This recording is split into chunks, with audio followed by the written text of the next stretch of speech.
Good morning, everyone. I would like to thank you for this opportunity to be here. It's really a great opportunity to share our studies, our work. In Bezerra de Menezes, mostly we do Portuguese and Spanish. Even though I was born in Brooklyn, I have spoken on the last 30 years mostly Spanish, so my English kind of is rusted a little bit. So today we're going to be talking about the chapter 6, Christ the Consoler. But before starting to talk about Christ the Consoler, I think it's important to bring 2 points to set us in the right way. And the first one, I think, is, on my humble opinion, is one of the most important piece of knowledge that the Spirits shared with us, and is on the Spirit's book, chapter 1. And it tells us exactly what is God. And in Bezerra de Menezes, in our studies, I always tell them that if we don't understand the first chapter of this book, it's going to be really hard for us to understand everything else that the Spirits teach us. Because instead of asking who God is, Kardec asks, what is God, right? And by that question, he's already separating the idea that God is one of us. That God is an old man sitting in a throne, just observing everything. He puts God in a higher level of understanding. And that's the first question. And the Spirit says, God is the supreme intelligence. He's the first cause of everything. So if he's the first cause of everything, everything else is his creation, including all the spirits, right? And I'm bringing this to you because sometimes people come and say, oh, but Jesus said that Jesus and God was the same person. We are one. And the religions use that too, and that's how they interpret most of the time. And we're going to understand on these 2 points that I'm bringing to you what he meant actually by saying God and we are one. And on the question number 10, Kardec asks the Spirit on the same Spirit's book. He asks, can human beings fathom God's innermost nature? Can we understand fully what God is? And the Spirit's answer to us, no. You guys lack of aptitude to comprehend it, right? And this is obviously because we are his creatures, his creation, but we are in the beginning of the journey. So we are in the process of learning things just like the kids. They start learning at certain point of their lives and keep learning until they go to college and university and graduate and become professionals. We are learning things, and we lack of fully capability of understanding God's laws and many other things. So the Spirits, they tell us what we can't comprehend. And they told us on the following question, the 11th, when Kardec asked, will they ever be able to fathom the mysteries of the divinity? And the Spirits answer to him actually, when their spirits are no longer eclipsed by matter, and when they have finally purified themselves enough to be able to approach God, then they will see and comprehend God. When we are far away, when we have eclipsed the matter, meaning that at this point in our lives, in our existence, we are too influenced by matter. We still a lot of influence by the matter. We give importance much of the time to cars, to things that we have. The love that we think that we have, most of the times, is not the love that Jesus preached us. Is the love that we have for someone, but we love that person so much that we don't want to let that person go. If that person is about to disincarnate, we don't want that person to disincarnate because you want the person next to us. Even if that person is suffering, we don't want to let it go. Mm-hmm. And this is the love for the matter, not for the soul. So what the Spirits are telling us here is that when we get to the point that we let the matter go, that we have purified ourselves at the point that we can fully comprehend God and his laws, we're going to be at the same level as Jesus when he said, God and I, we are just one. Not the same person, but Jesus fully comprehend God and his laws, right? So this is important for us to understand and to give us, the way to go to the chapter 6. And then the second thing that I bring here, which is important too, because a lot of people, even in the doctrine, sometimes they have difficult understanding, and I see this on our classes and our studies, that they understand Jesus is someone of importance, but they don't fully comprehend what is a perfect spirit.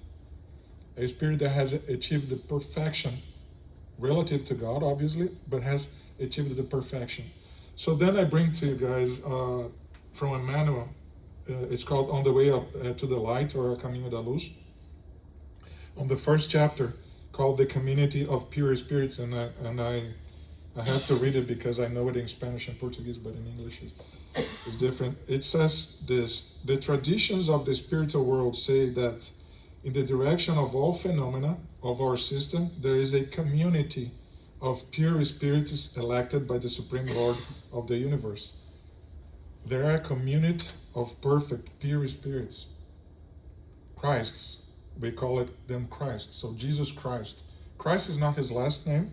Mm-hmm. Christ is what a perfect spirit is. Christix, right? Mm-hmm. So what Emmanuel is telling us is more than one Christ. Jesus is our Christ for our planet. He is the one that created our planet, but there are others in our system. Mm-hmm. And then he says, continuing here, this community of angelic and perfect beings, of which Jesus is one of the divine members, has, as far as we know, and this is Emmanuel telling, as far as he can say, only just met in the vicinity of our planet Earth to solve decisive problems concerning the organization and direction of our planet. So the first time that they met, that he knows, was to define who will be in charge of planet Earth. And that was Jesus. He was the one designated to be in charge of our planet. And the second time that they met in our system was to define the coming of Jesus to planet Earth, to reincarnate in our planet. And this is a book that was written in the 50s. And then we have on the 70s, Chico Xavier in the Brazilian TV show called Pinga Fogo, where he said that they met for the third time. And the third time was to decide the fate of our planet right after the Second World War. And Jesus begged to this group of spirits to give another chance to the planet. And he promised that on the next 50 years after the Second World War, that we would not get into a Third World War or to detonate an atomic bomb. And by not doing that, we would enter in a new era. That doesn't mean, and this is something important, that doesn't mean that we are in the transition of regeneration, like people think next month you're going to be in a regenerated planet. No, this transition started 2,000 years ago when Jesus came to earth and showed us who really God was.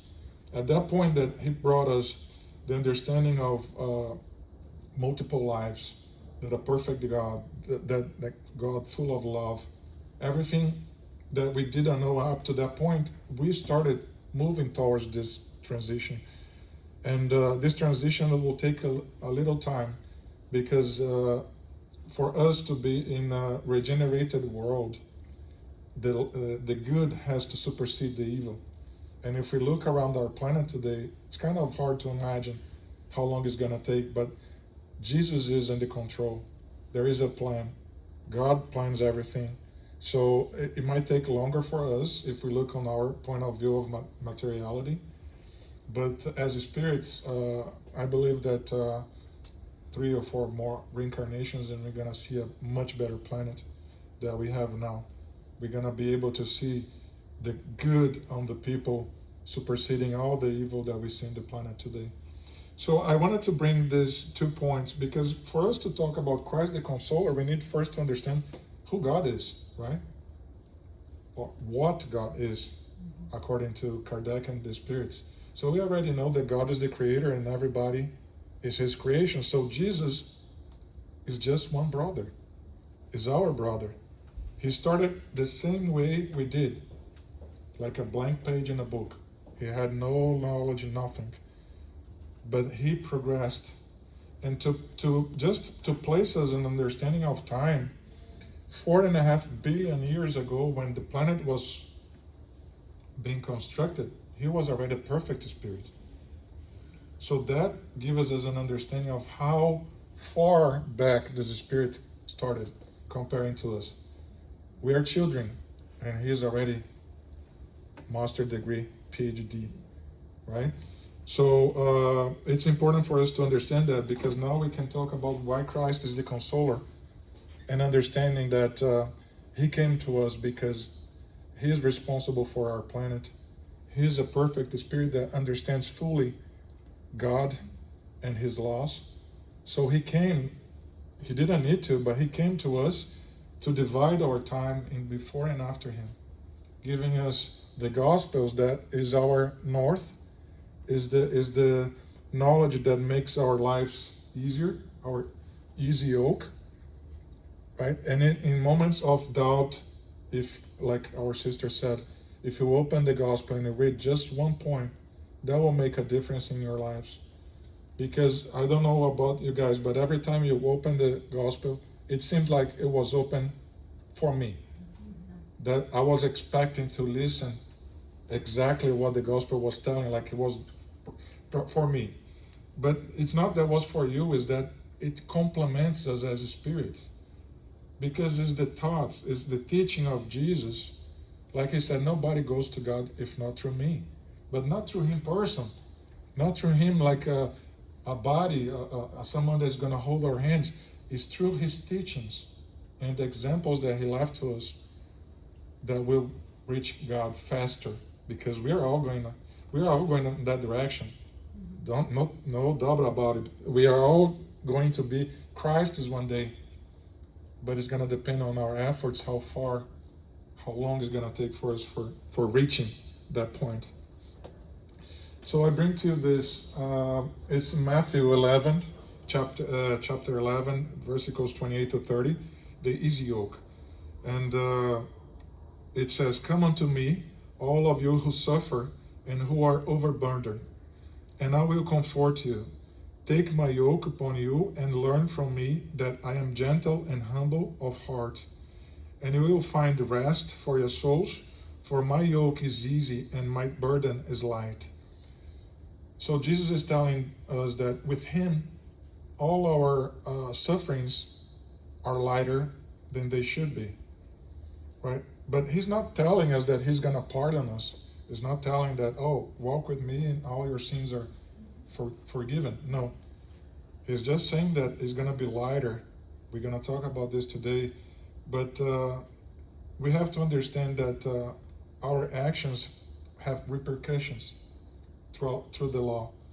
And even though we think that, oh, okay, I made a mistake, but I did so much good, I'm going to be forgiven. Or I'm going to go to church and I'm going to pray 10 times this, 20 times that, 50 times that, and I'm going to be forgiven. The law is the law. If we made something that went against the law, we have to repair it. The difference is that God is so just and so good that we don't need to repair through pain, through suffering. We can do it by love, by charity, by doing good. It's our option. It's our choice. Most of the times, unfortunately, we see people choosing the hard way. And then the law has to be applied. And we see suffering that doesn't need to be like that. But that's the only way that the law have to call our attention to the problem. I have 3 daughters, 21, 23, and 25. And they come and say, oh, Daddy, I don't know what's going on, my life this and my life that. And I say to them, have we stopped and listened to what life is telling you? Do you understand what life is trying to tell you? Because if you don't understand, you're going to keep suffering. Because life is a school. And if you don't understand the message, if you don't understand the lesson, He's going to continue trying to make you understand. So the suffering is optional. God doesn't want anybody to suffer. The suffering is optional. When we go far away from God, far away from the gospel, far away from the teachings, the pain starts to increase. Because we start losing our way, we start losing the light, and we start entering in situations that could have been avoided if we just stop, like I tell my daughters, and pay attention to the message. What is life telling you? If that is recurrent, the same thing, it's trying to tell you something is wrong on that point. What is that is wrong? And then once we understand, there's no need for the law to be applied anymore. You already understood. You changed something that was wrong, and now that thing is gone. There's no more need for the laws to be enforcing that, because you already understood. So what is a yoke? And the Bible meaning of yoke is a word that has many meanings, right? But one that I think applies most is on Deuteronomy 28:48, where they mention that the Jews, the Hebrew people, they were enslaved by the Romans, and they mentioned that the word yoke on that passage, right? So it means symbolize the oppression that the slaves had by those Romans at the time. Obviously that Jesus didn't mention slavery, but he was talking about the oppression that these burdens in life causes to us, the suffering that not paying attention to the message, not paying attention to what life is telling us makes us feel. So sometimes we think that our lives are too heavy for us. Oh, I can't take it. I don't know. It's too much for me. Understand one thing. God would never send us to a reincarnation if we were not ready and prepared to face everything that was in our plan. Because He's just, He's good. So we plan, most of us plan our lives, coming back to the matter. And it's funny because the spirits tell us that sometimes we want to have more than we can afford. And they say, calm down, it's too much.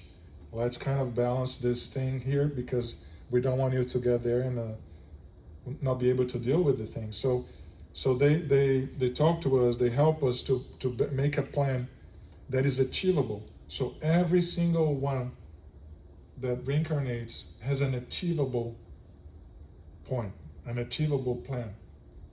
So what happened when we come and it doesn't work, right?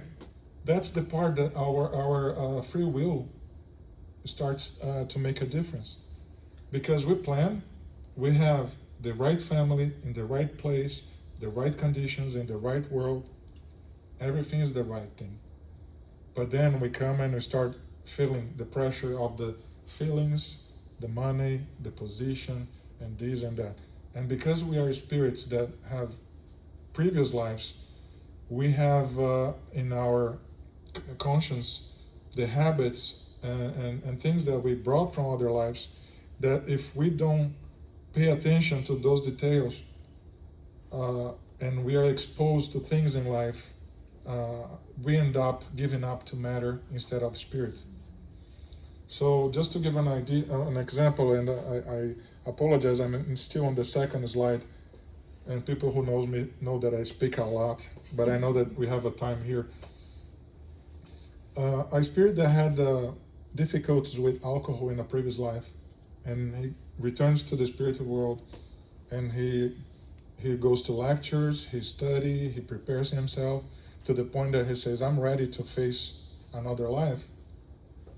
And the way that he will do to prove that he has surpassed that difficulty is asking for an opportunity to reincarnate in a place or in a family or in a situation that he's going to be put to test. Maybe a father that is an alcoholic, or maybe he's going to be in a place that alcohol is abundant anyway. And if this spirit really conquered that, It doesn't matter where he is. He's not gonna give up to the habit from the past. He's gonna endure. But sometimes, for as much as we think that we are prepared, when we are exposed to this, and we are far from God, and we are far from the gospel, we buckle up. If you see the movie No Solar, the second, the three spirits, they had a plan. One would come with the money, the other one would be the director of the center, the other one of them didn't do anything that was planned. And that's us. It's not easy, because we have a lot of habits that are 12th centuries the way that we live. And then we go to the spiritual world where things are easier because we don't have a body. We are amongst better spirits than us most of the time. That we are, we receive, instructions from these spirits. Everything seems to be easier as far as getting back into a body. And then we see that a lot of people, they succumb because, again, if we go away from gospel and from Jesus, the yoke is going to be heavy, and we're going to have difficulties resisting the things that the matter put us through test every single day in our lives. So perhaps these are the most beautiful words that have been spoken by Jesus. If you think about it, he's telling us, with me, it's going to be easier for you. The journey is going to be easier. The pain is going to be less. The results are going to be greater. He told us that, right? So I think that these are the most beautiful words that he could have said. And they invite us to trust in God, opposing to what have been set up to that point. That we have the Old Testament, we have a military God that would vengeance and would do this and would do that. And we know the spirits tell us that that was the God that those people needed at that time. But then comes Jesus to tell us about the life, that we are eternal, the multiple lives, the multiple places in the creation, a perfect God, the love, the forgiveness, introducing to us the first step to our journey into getting better, to being better spirits. And then he tells us, and this is important, and I put in red because he says, no matter what you've done or what you are doing, he's not giving us a blank pardon. He's not telling us by saying it does not matter what you've done and what you are doing, doesn't mean that he's forgiven us completely. He's telling us that for God, we are all his creation. We are all equal. If we look to someone that committed a heinous crime, he's one of our brothers. Sometimes we put these people in a place that we see something and say, oh, that's why we have the death penalty. Look at this kind of people. Or we look to the people in wars and then we take a side and we go like, those people are barbarians and look what they're... What I'm trying to say is that it doesn't matter what we do, we are all brothers and sisters, and that's how Jesus sees us, and that's how he presents God to us, our Creator that sees us as equals. So he's telling us it doesn't matter what you did and it doesn't matter what you've done, you're always going to have the opportunity to do it right. And he says, you are all my brothers and sisters and I love you, so come to me, come to Jesus, our Christ, our governor, the creator of this planet. And he's telling us, come to me and I'll make it easier for you. Surrender to my words, which reflect God's love for you. He is explaining to us who God is. And let yourselves be led by these ideas, which are the divine laws. So here we have Jesus telling us that doesn't matter what we did, we're going to have opportunities. And it doesn't mean that we have to understand one thing. A lot of people say, oh, this life for me is already too hard. I'll try next time. That's not what he's saying. Because he said, resolve your issues right now as you have time before you go in front of the judge. And that means this is the opportunity we have right here, right now, at this second. This is the best opportunity that we're going to get. Because if we give up on this life and we think that next life I'm going to have a chance, yes, we will. But doesn't mean that it's going to be easier. Because there is a plan. For us to be here, for this gentleman to be sitting over there, do you imagine the planning that was put in place for him to be born in the family that he was born, in the city that he was born, in the conditions that he was born, at the time that he was born, with the people that was around him? And if we give up all of that, how much planning will be necessary to put all this back together? Not considering how many spirits are in line waiting for them to come to this life. Because we are in a transition. It's obvious. You look around and you see what's happening. And in this transition, because God is perfect and just, He's giving opportunity to every single spirit that inhabits this planet. So we're going to see a lot of barbaric things because He's bringing people from the lowest possible level of lives in this planet and telling them, listen, I'm giving you the opportunity to change. I'm giving you the opportunity for you to change your heart and see the light and become a better spirit and follow the evolution of this planet and these people. So I'm giving you this opportunity. A lot of them don't want to. And that's why we are seeing barbaric things happening. And just like back in the day, when we have, I don't know in English, but Exilados de Capella, that the civilization of that constellation was on the same point that we are today. And they start reincarnating in an inferior planet. And that's the law. And the beautiful thing about this law is that those people that were there and they were impeding the development of that planet, they had intellectual knowledge. They were lacking of morality. So what does God do? He says, Jesus, take care of that people. And Jesus go and say, listen, you guys are impeding the evolution of this planet. I'm going to take you all to the other planet called Terra, Earth, where people are coming out of the beginnings of their journey. And you guys will instruct those people, those spirits, everything that you know about society, about civilization, about all the intellectual things that they brought to us. And once you're done, and once you paid all your debts, you can come back to where you came from. And the spirits tell us that the four civilizations that came here, the Egyptians, the Hebrew, the Aryans, and the Indians from India, the less compromised one was the Egyptians. And most of them already returned to the place that they came from.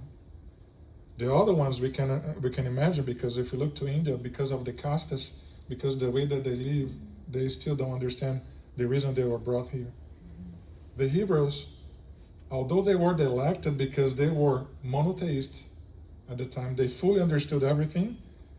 They got all the knowledge that they had, and they put it secluded for few ones to know. And they still, up to this day, they still have the knowledge secluded to some people, and they look at everybody else and they say, weird, you are. Still missing the point. And the Aryans didn't know much about anything related to religion, but they went all over the planet, independent of religion, they just went all over, and they spread their knowledge. And they make the lives of those spirits that were in the beginning of their understandings of life easier. And then we see the science, the technology saying, oh, there is a period here that we don't know what happened, and all of a sudden the human being became intelligent and became society, and they become constructing pyramids and things like that. Well, it's not because the aliens came here. Well, kind of, sort of, because they were not from this planet. It's not that way. It's because those spirits that they were higher in intellectuality, they had to come here because they were impeding the evolution there. So what's going to happen to those here? They are doing the same thing.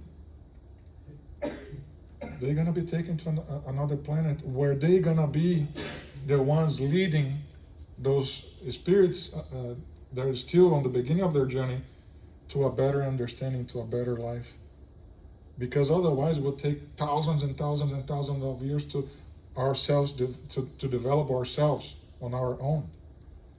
From time to time, God, Jesus sent someone or some people to help us do that jump that otherwise would take longer. How many people after Jesus came to talk about love, to talk about God, to talk about forgiveness? And we don't need to go too far back in the time. We have right next to you, we have so many people talking about Jesus and gospel. We have, like she was mentioning, Artur Valadares, we have Divaldo, we have Raul, we have Alberto, we have so many people talking to us. But are we listening? Are we paying attention? Or we are looking to the CNN to see what's going on, talking about this or talking about that. Sorry again. I think that in my previous life, I think I was Italian, because my wife said that I talk too much with my hands. So we need to pay attention to these things. What is really important to us? What are we paying attention? Because that's going to tell us if we are suffering too much, or if we can suffer less than we are suffering. Right? So, to those who so feel comforted, relieved, and at peace because they no longer feel alone or abandoned. For as much as we look to someone on the streets and we see a homeless there, if that homeless person believes in Jesus and believes in God, he's not alone. Because nobody here is alone. It's us here and full of spirits here. But the connection to those spirits will depend on us. If we're going to receive comfort, if we're going to receive love from them, it depends on how we're going to be creating this affinity with them, right? Because they are with us all the time. We're not alone. Sometimes we feel alone because we astray from God, we stop listening, and things get worse. So Moses introduced to us one God. Jesus came and showed us, right, God's law and about love and about the unconditional love, right? But then Christ told us that it would not be enough what he told us. It would not be enough his teachings, right? And one thing that is important to us understand too is in Matthew chapter 5, verses 17 and 18, that he says, "Do not think that I come to destroy the law or the prophets. I have not come to destroy them, but to fulfill them." He was not talking about God's law. He was talking about the social law. So when he talked about that, I didn't come to destroy the law or the prophets, he was mentioning the God's law, the God created to control the whole creation, or the prophets that came before him preaching what would happen, telling that someone would come. He came to change the social law, eye for an eye, teeth for a teeth. That's the law that he changed, and because that law was the law necessary for the people at that time, but it was not anymore. Like today, our laws are constantly changing, our social laws.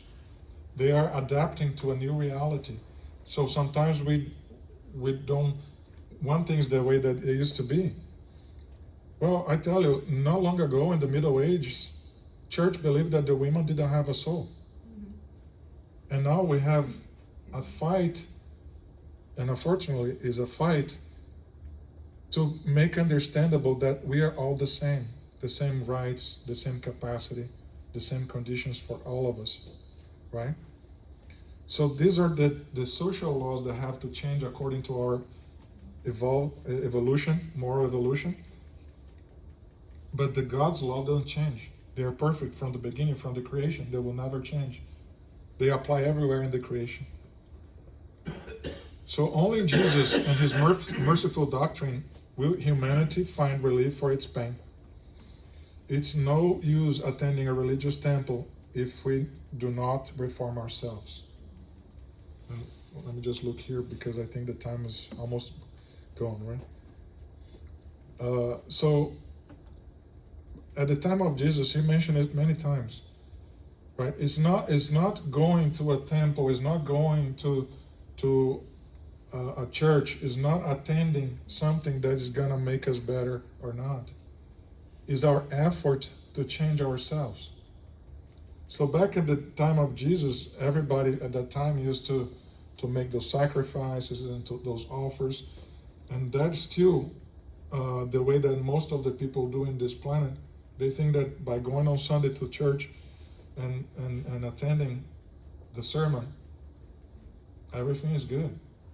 Well, it approaches you to God, obviously, is a good thing to go to church. But if you don't change yourself, if you don't make changes in yourself, what does that matter? It's not what goes inside that makes the evil thing, is what comes out of my mouth. So we need, in the Spiritist doctrine tell us that we know the Spiritist by the effort that he or she does to be a better person. So the understanding of everything that Jesus told us is, why does he said forgive 7 times 70? Because if we don't forgive, what is the difference between us and the people that caused us harm?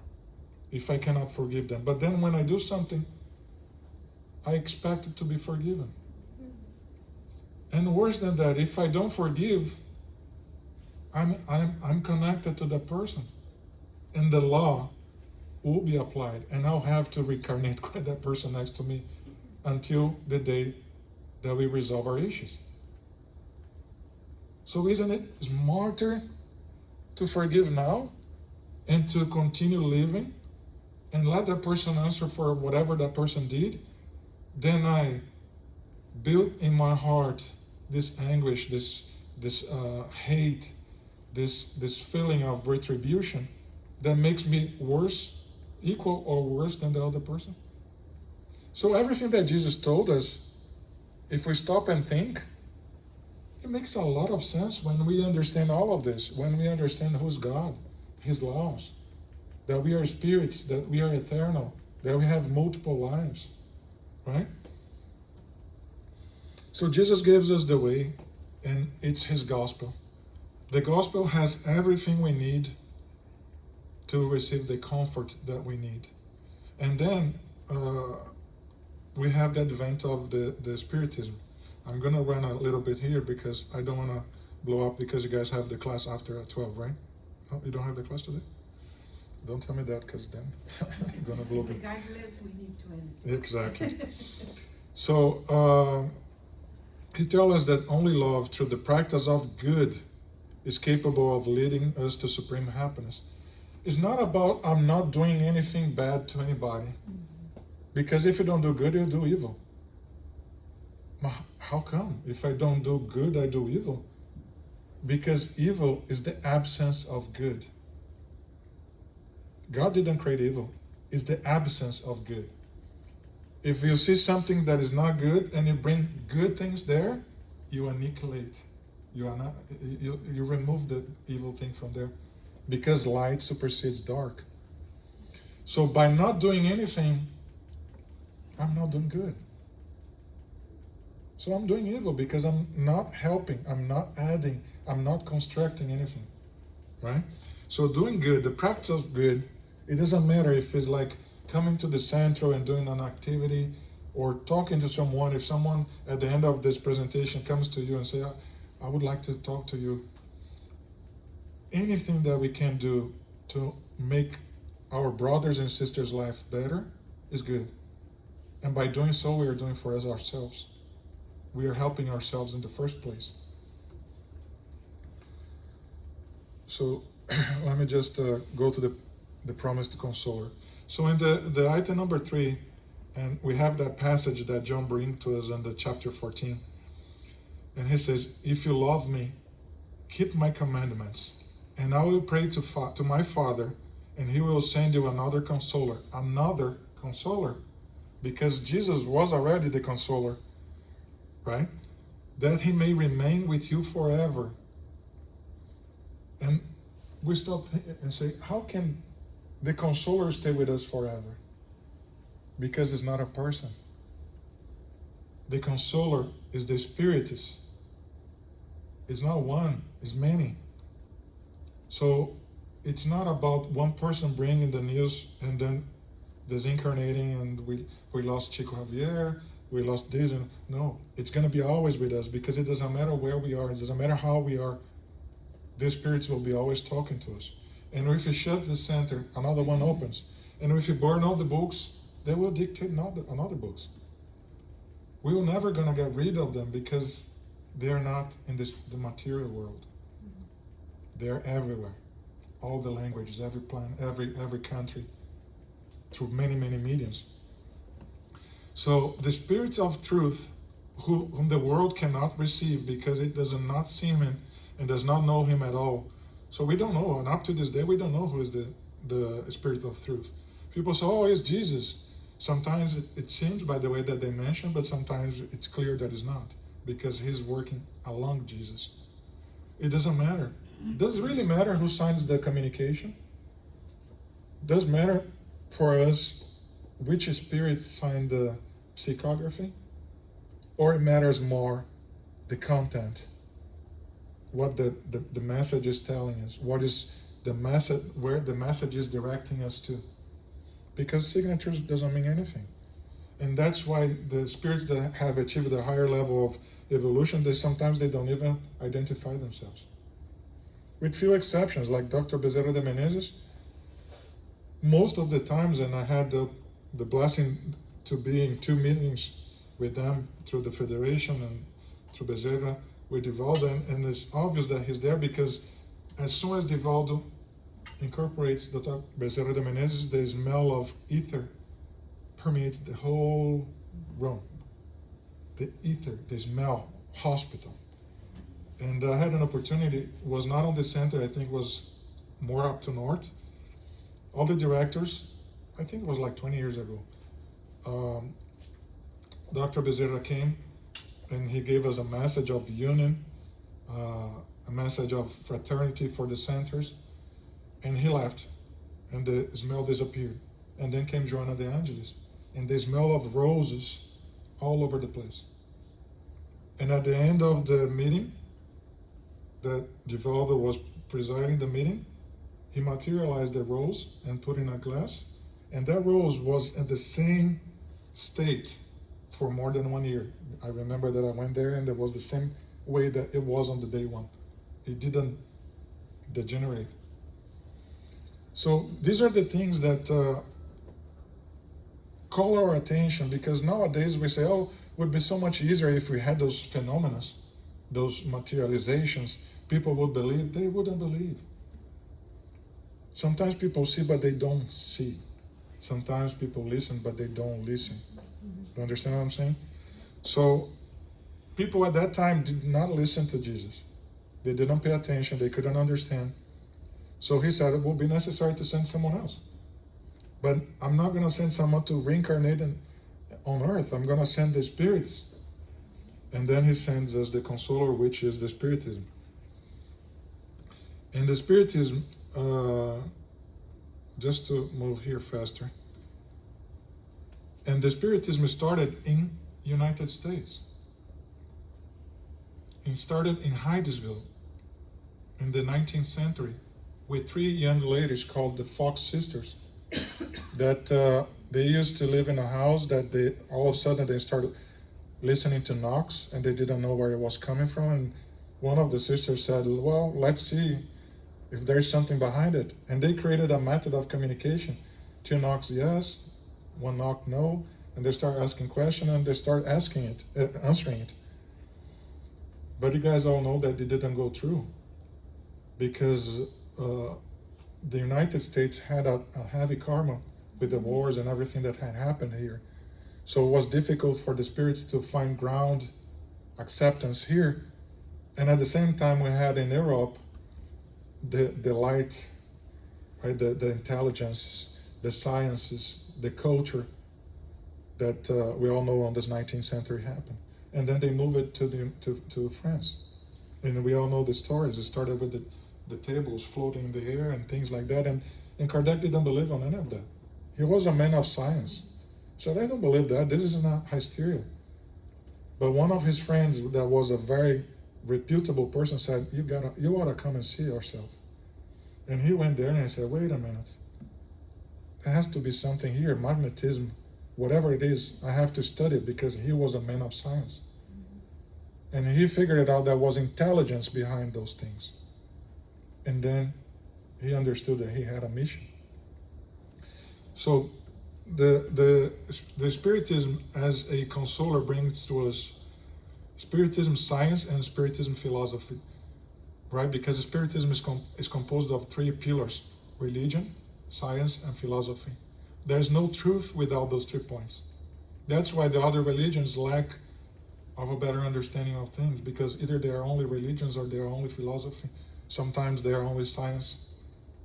But the truth has to be composed of these three, because religion approaches to God and makes us understand His laws. Science makes evident everything that is created. We can prove by science the creation. And philosophy is our capacity of understanding, of thinking, of reasoning. If we don't have those three, we are lacking of information. We cannot get to the result. It's missing one of the key ingredients. It's the X of the question that is missing understanding. Jesus' teachings, the Spiritist doctrine didn't come to bring anything new. They just came to remember everything that Jesus has told us through parables, that sometimes was necessary, but making it easier for us to understand. When I say easier, it doesn't mean that, everybody can read and everybody is going to understand. Obviously not.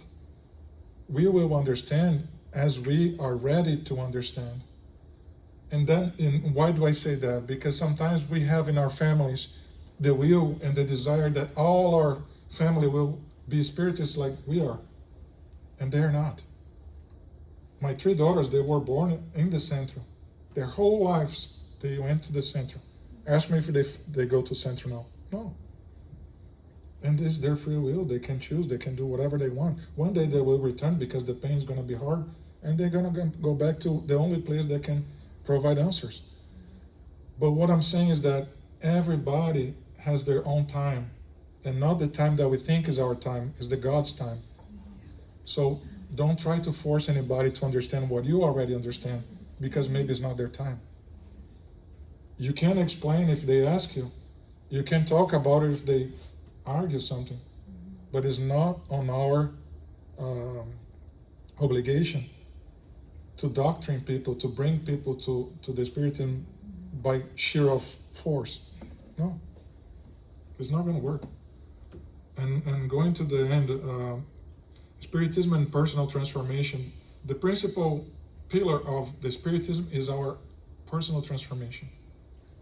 Is that reform that we have to do in ourselves. To let the old Chris, give away the old Chris to become a new Chris. By that he's saying, give up all your habits. Give up all the things that you think was good for you in the previous lives. Because the problem with us is that we say, we know it's not right? Yeah, but sometimes, imagine that person that has the habit of talking bad about everybody. It doesn't matter if the person knows or does not know. As soon as you put together 2 people, that person starts talking bad about someone. Why does that happen? Habit. For many, many, many lives, that person had the habit of doing that. And that habit created in our brains conditions that when she does that, she feels good. Pleasure. Our brain produces oxytocin, whatever the name is. I'm not a biologist, I'm not a doctor, but all those hormones that makes us feel good. The reform that the doctrine of spirits tell us is you gotta conquer those things, because even though you feel good, it's not good for you. You remember, everything is licit, but not everything is good for you. You can do whatever you want, but not everything that you do is good for you. So Kardec writes, right? Spiritism opens our eyes and ears because it speaks without figures or allegories. I went to the Catholic Church. My family, they were Catholics, and at a certain point, I don't remember the name, but I used to hold that thing that was putting like smokes all over the place until the priest told him, no, he can't be here because he's gonna put fire in the church. Because I was holding this thing like, but there was no answers. You ask something, that's a dogma. You cannot ask that because it's God, it's Jesus. We are not at the same level. We put ourselves in a position that we are never gonna be at the same level as Jesus. Wrong. We will be at the same level as Jesus one day. Because Jesus started just like us. He never said we are not. He said to us, you will be doing wonders and much more than I do. Meaning that we're gonna be there one day. It depends how far it's gonna take, how long it's gonna take, depends on how much we're gonna put into this reform, right? And then Spiritism also gave us an unshakable faith, because faith does not exist without knowledge. Faith without knowledge is not a faith, it's an imposed faith. So the church imposes faith. But if I don't understand, if I don't clearly see the reason of things, that is not a faith. Faith is that one that made the early Christians get into the Colosseum and let the lions and let the fire destroy their bodies, because they had faith on what Jesus told them, that this is one point in a big line, and living here, your true life is on the other side. I'm not saying for us to not give the importance of this life and this body. This body is our vehicle in this life, but what I'm saying is that faith makes us truly believe, unquestionably believe. But for us to get that faith, we need to have knowledge, understanding. If I don't understand God's laws, how can I have faith in justice? And I look around and I don't see justice in this planet. But if I know that justice is one of His laws, it doesn't matter what, the justice will be served on His time, not on mine. His way, not on my way. I don't suffer anymore with the things that I see around us. So just to finish, true happiness comes from doing one's duty, being attentive and kind to others, correcting negative feelings before they turn into actions, compassion for criminals, like I said, our brothers and sisters, they are sick, they don't know what we know, they don't see the light as we do, but they will, right? Detachment from material goods is not that we cannot have material life, we can have a car, apartment, we can have a watch, we can have everything that God gave us to have, but it cannot be more important than our spiritual life. Small renunciations for the sake of others. Sometimes we have to do things that is better for the others, but like I said, we are the first ones to be benefited from that. For our family, for harmony in our family. Feeling happy when you wake up and want to hug everyone are signs that we can experience happiness on earth. This is happiness right now. We are here sitting on this room, different people, different cultures, different places, but we are here looking for answers, looking for understandings of the laws of why things are happening, but we are living together here harmoniously as a group of spirits trying to understand the same thing. And this is happiness, because we could be outside dealing with traffic, dealing with rude people, dealing with situations that put us in an awkward spot, and we are here living right now this moment among people that the only thing we have here is love for each other. And this is a moment of happiness. And then, to really finish, this is the last slide. Chico Xavier used to say that evolution takes place through dehydration. Right? So, the sweat of work or tears of suffering. So evolution takes place through dehydration, sweat of work or tears of suffering. According to Chico, it's bad not to cry. It's best not to cry. So let's practice love, right? So let's evolve, not through tears, not through crying, but through doing good. Because we're not here to suffer, we're not here to go through hardship. We decided, we chose that. But God and Jesus prepared this beautiful planet for us to be happy. And it's our choice if we're going to be happy or not, if we're going to take longer or not, if our yoke is going to be heavier or lighter. Thank you very much.